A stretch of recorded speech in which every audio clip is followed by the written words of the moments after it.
Not long ago, in a lab that has nothing to do with archaeology, a team of researchers pointed statistical software built to detect gravitational waves from colliding black holes at a broken ring of bronze, roughly the width of a bracelet.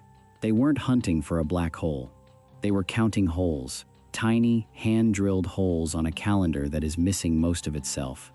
And what the math told them didn't settle a century-old argument quietly.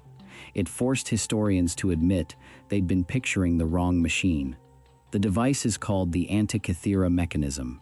Before we get to what the new analysis found, you need to understand exactly how impossible this object was supposed to be. Stay with me, because this only gets stranger. Here's the thing about ancient technology. Most of it is exactly as advanced as we expect it to be.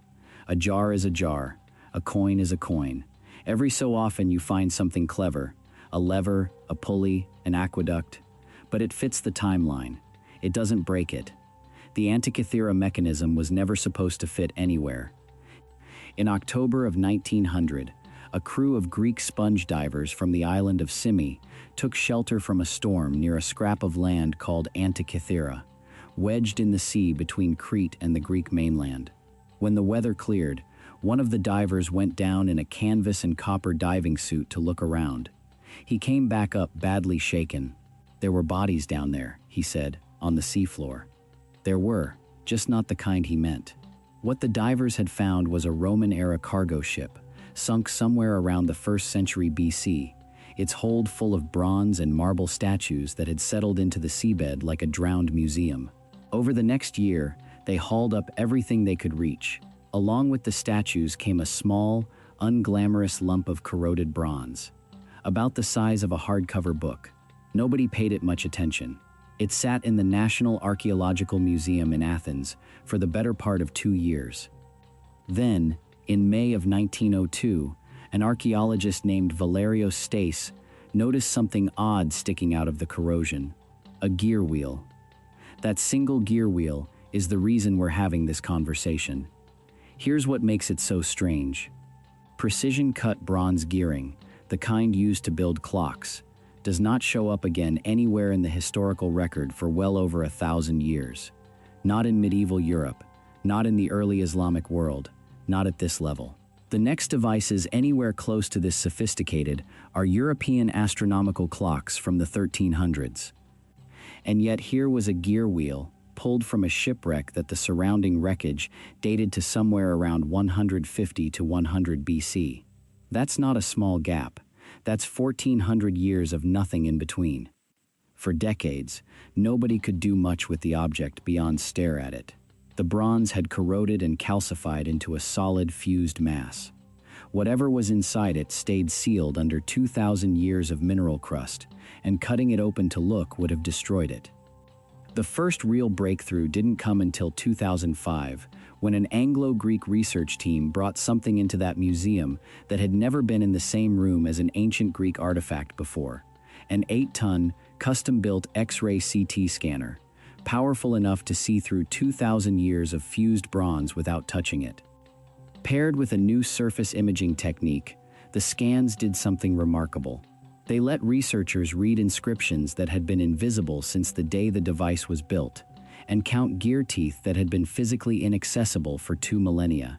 Buried inside one fragment was something that reads almost like a joke played across 20 centuries: a user's manual, inscribed directly onto the machine's own casing. The 2006 results, published in the journal Nature, confirmed a lunar mechanism clever enough to model the moon's actual irregular orbit using a pin-and-slot gear train, mimicking the astronomical theories of the Greek astronomer Hipparchus. This was not a toy. This was not a curiosity. This was a machine doing math about the sky.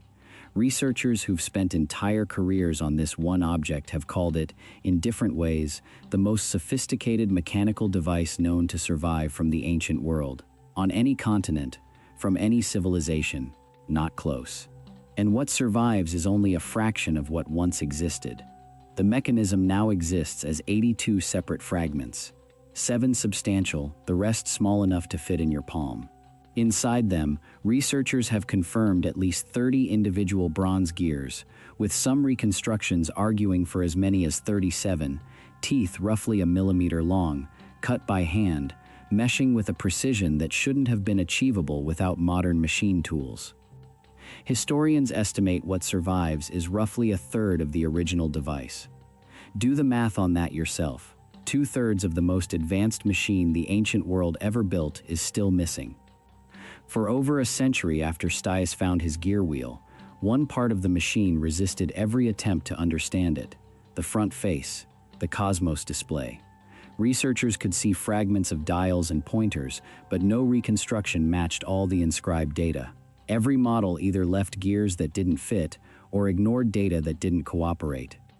It took until 2021 for a team at University College London to publish a reconstruction that finally satisfied the evidence. A display modeling not just the sun and moon, but all 5 planets known to the ancient world, arranged as a working mechanical model of the entire visible cosmos, built from cycles borrowed from Babylonian astronomy and mathematics, tracing back to Plato's Academy. Which brings us back to the calendar ring and the black hole software. On the back of the mechanism sits a ring meant to track the calendar, and for years historians argued about a basic, seemingly simple question: how many holes had originally been drilled into it? If the ring held 365 holes, it tracked a solar year. If it held 354 or 355, it tracked something else entirely: a lunar calendar, the kind used for religious festivals and civic timekeeping across the Greek world. The problem was that most of the ring no longer exists. Researchers were trying to reconstruct the spacing of holes that had been missing for 2,000 years. The logic the University of Glasgow team applied was this: the same statistical modeling used to pull a faint gravitational wave signal out of noisy detector data could, in theory, be pointed at the faint pattern of surviving holes and used to calculate, with real statistical confidence, how many had ever existed on the full ring. In 2024, they ran the numbers. The ring almost certainly held 354, maybe 355 holes, not 365. Sit with that for a second, because a small number just changed a large story. This wasn't a solar instrument mimicking the seasons the way people assume ancient astronomy worked. It was built around the moon, an instrument for a civic and religious calendar, reconciled against the sun through separate, cleverly geared cycles elsewhere in the machine. The device wasn't just tracking the sky. It was tracking the specific, human, civic rhythm of when to hold a festival, when to run the Pan-Hellenic Games, when the priests needed to know the date. Researchers are careful not to call this the final word. A 2025 study out of Argentina raised real questions about whether the mechanism's manufacturing tolerances were precise enough for it to run smoothly without jamming, a debate 2,000 years of corrosion make almost impossible to settle definitively. And the planetary display from 2021 is still described, honestly, as a working hypothesis rather than settled fact. But the words coming out of this research now aren't words like inconclusive. They're words like unprecedented, remarkable, genius. Here's what makes this different from a lot of ancient mystery content you've probably seen before. Nobody chasing this story needs a wild theory to explain it. A workshop, probably in Rhodes, likely tied to the circle of the astronomer Hipparchus, cut this by hand out of bronze, using Babylonian eclipse records and Greek geometry. That's the whole explanation. It doesn't need help from anything beyond ordinary, extraordinarily patient ancient engineers. The Roman writer Cicero, describing devices he'd personally seen, mentions a bronze model of the heavens built for the philosopher Posidonius, who taught in Rhodes and whom Cicero knew directly, a detail historians treat as plausible supporting evidence for exactly where this kind of machine was built.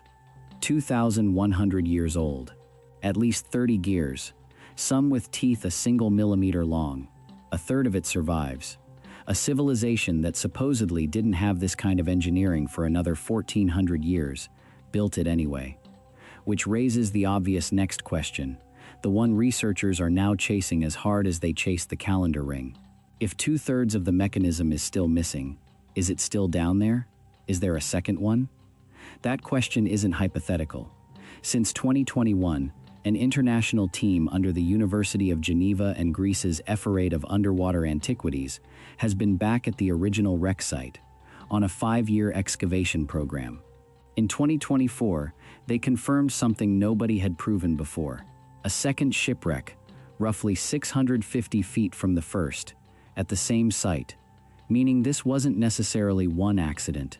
It may have been 2 ships going down together, or 2 wrecks stacked on top of each other's grave, separated by time. In their final season, in the summer of 2025, divers recovered a rare, still connected set of hull planking and internal framing, wood identified as elm and oak that may date back as far as 235 BC, evidence of a shipbuilding method researchers had only theorized about before.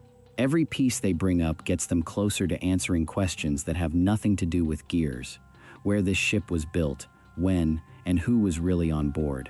If this is the kind of history that makes you want to know what else is still buried, subscribe, because this channel exists for exactly these stories.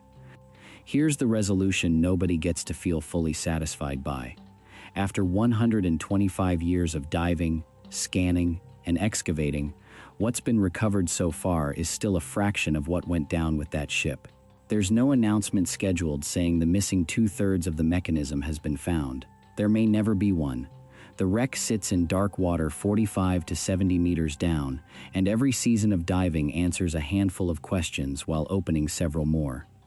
Some researchers on the project say the real goal now is simpler: dating and placing the ship itself, understanding when and where it was built. Others argue that with a second wreck confirmed at the same site, the odds of more mechanism fragments turning up, however small, are no longer zero. There's an old saying that history doesn't repeat, it rhymes. Whoever said it first, they were right about the rhyme, even if they'd be surprised by where it turns up next. Because the rhyme here isn't between one historical event and another. It's between a diver in a canvas suit in 1900, shaken by what he found on the seafloor, and a piece of statistical software built to detect the collision of black holes, pointed at a broken ring in 2024. A century and a quarter apart, both of them found the same thing: a small Greek workshop that understood the sky better than anyone had given it credit for. Somewhere in a museum case in Athens, a corroded lump of bronze the size of a hardcover book is still sitting exactly where Valerio Stias left it in 1902. Except now we know what's inside it. And somewhere in the water off a small Greek island, in the dark, at the bottom of the Aegean, the other 2/3 of it is still waiting to be found.